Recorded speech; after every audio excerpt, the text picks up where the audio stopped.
spoke a little bit about wanting to extend and move into further things.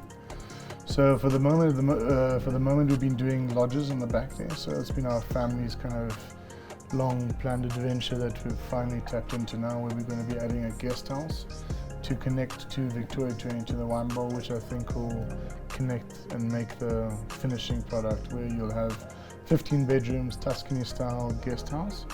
And then that will be obviously on option on the same property as Victoria 22 and the wine bar, which is our bigger project. And then hopefully in the future here at the wine bar, we'll be doing every quarter a kind of like fiesta party where all of our clients that are listed on our contacts will get sent a message.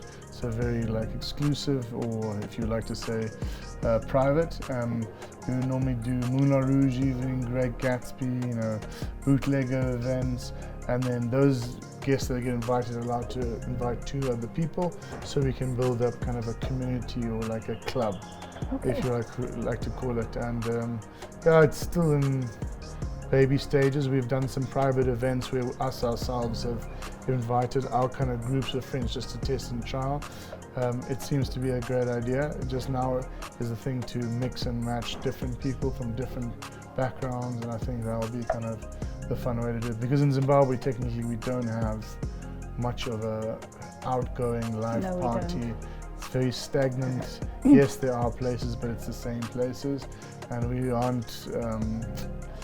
We aren't spoiled like Cape Town with the beautiful variety of stuff. So I think, having a nice event where all the ladies dress up, the men get smart, and have a great, different experience. For example, this King of the Ring was honestly one of the greater styles of, bringing people together and celebrating with a Zimbabwe, and then having a party kind of. Yes. So that's kind of what we're looking for to do in the future, and then hopefully the lodge will be done by next year, March, and then we'll start being able to add that to the list. And then we keep pushing and pushing, and for the moment I'm happy with the amount of work I have. I don't want to go too far into opening up any more places, but we're going to are extending a little bit more on the decking by the pool, or creating a new pizza area, kind of utilizing the space that we already have, instead of going out and spending money. And we don't know yet if we've only been open for 2 years here roughly, and we don't know if the market is large enough to have 2 or 3 different places. So we're just trying to put all our effort into this right now, and then maybe hopefully in the future we can do more of an Asian inspired dumpling restaurant, change styles of dining at least. Or I was speaking to a mate of mine, Alistair Gibson, that supplies all smoked meat. We don't have a Texas barbecue restaurant where you come in and it's smoked brisket and stuff. So I think those will be kind of more down the future, where it's not just tapping into this kind of exclusivity, but giving more options to people to go for a dining experience that turn into a party afterwards. But we are focused on food most of the time, right?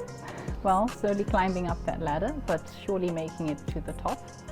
If maybe you could tell me what your motto is for your client service. So, for example, if you have a client that's not too happy with the service that they've been given, how do you deal with that? I think in general we have a saying all across the board is customer is king. Obviously being a chef, and everyone thinks chefs are a little bit nuts, like Gordon Ramsay and stuff. We do keep our cool. At the end of the day, constructive criticism is always helped, and we need to hear it sometimes. And it's about approaching a problem with a solution and not with another problem. And sometimes our clients are quite difficult, but at the end of the day, we come through with the service, the food. And yes, if there's a mistake on the booking system, or we get a mistake with, human error is real. Yes. So our thing is the best is recovery. If you can recover hard, it's better than failing hard at the end of the day, because it's we are here to please humans. We're human beings. We are the hosts at the end of the day. So and we love doing what we do, and we love hosting people, and I think people will see it when they speak to us and when they see the vibe of the staff. And it's very hard to be angry with us because we're so passionate half the time. But we have always appreciated constructive criticism, and it helps us in the future to improve. We not have seen where this goes wrong, or some good advice that we might have used to go forward. But yeah, the customer is king at the end of the day, Yes. which is, I think once people have that sort of a service, they'll keep coming back. yeah.